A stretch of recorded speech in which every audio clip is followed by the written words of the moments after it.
नमस्कार दोस्तों, अगर आप लैब असिस्टेंट का फॉर्म भर चुके हो या फिर सोच रहे हो, अब सिर्फ आपके पास 4 महीने बचे हैं, क्या सिलेक्शन संभव है इन 4 महीनों में? तो इस वीडियो को पूरा देखना, क्योंकि आज मैं आपको बताने वाला हूं 0 से 4 महीने में कैसे तैयारी करें, कैसे हर सब्जेक्ट को कितना टाइम देना है और कौन सी गलती बिल्कुल भी आपको नहीं करनी है। दोस्तों, सबसे पहले एक सच्चाई समझ लो, लैब असिस्टेंट एग्जाम मुश्किल ही नहीं है भाई। इसमें सिलेक्शन आपका नहीं हो सकता, इसमें सिलेक्शन आपका हो सकता है।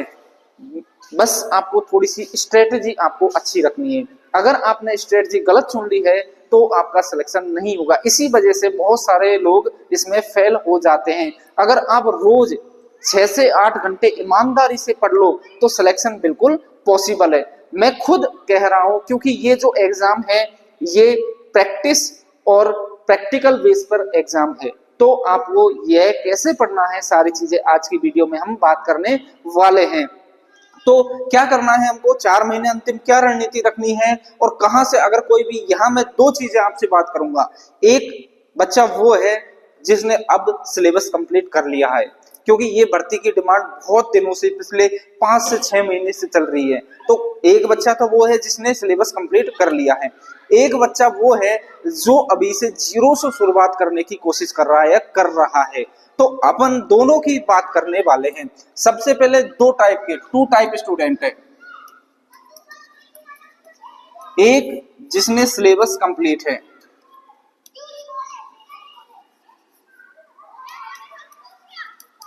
एक तो जिसका सिलेबस कंप्लीट है उसको तो क्या करना है, और एक जो बिल्कुल 0 से स्टार्ट कर रहा है अभी तक, मतलब उसने सिलेबस कंप्लीट नहीं किया है या फिर अभी पढ़ना ही शुरू किया है, उसको क्या करना है। तो जिसने सिलेबस कंप्लीट कर लिया है उसको तो क्या करना है, रोज डीपीपी, डेली प्रैक्टिस पेपर, क्या करना है, डेली प्रैक्टिस पेपर करना है। और मॉक टेस्ट रोज लगाने हैं, मॉक टेस्ट रोज लगाने हैं, जितने हो सके उतने फुल टेस्ट करो। लैब असिस्टेंट में आपने सबसे पहले आपको सिलेबस निकालना है। सिलेबस निकालने के बाद उसको एक एक चीज को देखने ना, एनालिसिस करने ना सिलेबस का, उससे क्या होगा कि आपको सारी चीजों का पता लग जाएगा। फिर आपको रोज क्या करना है, मॉक टेस्ट है, डीपीपी, ये सारी चीजें आपको लगानी है। दूसरा बच्चा वो है जो अभी स्टार्ट कर रहा है। मेन ये जो आज की वीडियो है इसके लिए है कि भाई हम शुरू से स्टार्ट कर रहे हैं तो कैसे करें, क्योंकि बहुत सारे बच्चे 3 महीने में डिप्रेशन में आ जाते हैं, भाई कैसे करें, क्या करें। तो यहाँ मैं आपको 3 फेज में स्टार्ट करने जा रहे हैं। आपकी तैयारी 3 फेज में करना। पहला जो फेज है मैं बता रहा हूँ, फर्स्ट जो फेज है, फर्स्ट फेज में आपको करना है सिलेबस को एनालिसिस। सिलेबस एनालिसिस कर लो और 2 महीने आप उन चीजों को पढ़ लो, 2 महीने उन चीजों को पढ़ लो। जो टॉपिक इंपॉर्टेंट है, कोई से भी जीके हो, चाहे फिजिक्स हो, चाहे केमिस्ट्री हो, चाहे बायोलॉजी हो, जिसमें भी जो टॉपिक इंपॉर्टेंट है उस टॉपिक को उठा लो और उतना पढ़ो जितना आपके एग्जाम के लिए सफिशिएंट है।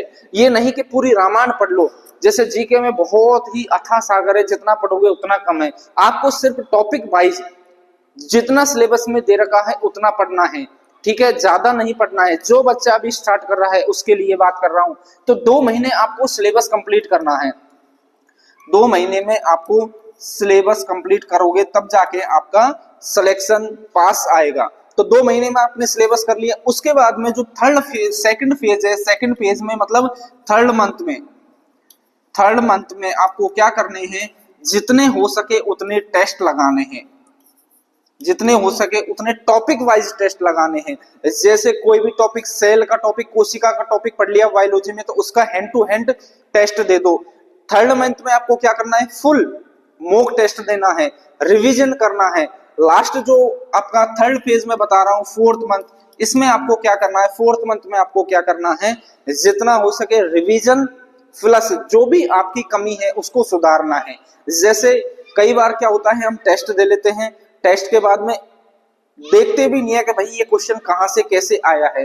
तो उन चीजों को देखना है हमको कि भाई ये टेस्ट कहां से कैसे आया है। कोई क्वेश्चन समझ में नहीं आया तो उसको लिखना है, क्योंकि आजकल जो भी टेस्ट सीरीज चल रही है उनमें सब में नीचे डिस्क्रिप्शन आसानी से दे रखे हैं। अगर दोस्तों आपको भी हमारे यहाँ टेस्ट सीरीज में ज्वाइन करना है तो टेलीग्राम पे रोज current affair, biology, physics, chemistry के सबके क्वेश्चन डाले जाते हैं। तो हम टेलीग्राम पे ये लिंक, वो डिस्क्रिप्शन में टेलीग्राम का लिंक डाल देंगे, तो वहां आप ज्वाइन हो सकते हो। थर्ड मंथ में आपको क्या करना है, यहां पर आपको जो भी आपकी कमी है उसको सुधारना है। लास्ट जो मंथ बचा है उसमें जो भी आपकी कमी है उसको आपको सुधार लेना है। टेस्ट दे दे के, डीपीपी करके, मॉक टेस्ट देके, जितना हो सके उतना रिवीजन करके। और हाँ, एक चीज और आप ध्यान रखना है, अगर आपने कोई टॉपिक पढ़ लिया अच्छे से तो उसी को ही पढ़ना है, ये नहीं कि आप नया टॉपिक स्टार्ट कर दो। कई बार क्या होता है कि जैसे हमको लगता है कि मैंने ये टॉपिक पढ़ लिया है, तो पढ़ने के बाद क्या होता है कि हाँ भाई अब इसको छोड़ देता हूँ, नया टॉपिक पढ़ लेता हूँ। तो उस नए के चक्कर में क्या होता है कि हम पुराना भूल जाते हैं। अब टाइम बहुत कम बचा है आपके पास, हमारे पास टाइम बहुत कम बचा है, टाइम बहुत ही सफिशियंट है। उसमें आपको क्या करना है, मेन टॉपिक उठा के बस उसको पढ़ना है, नया टॉपिक कुछ भी नहीं पढ़ना है। जो आपने पहले जो अच्छे से पढ़ रखे हैं या फिर आपको याद है या फिर आपको जो समझ में आ रहा है वही पढ़ना है, ज्यादा कुछ नहीं पढ़ना है, आपका सिलेक्शन पक्का है। तो ये वीडियो अगर आपको पसंद आए तो चैनल को लाइक, शेयर और सब्सक्राइब जरूर करना। थैंक यू दोस्तों।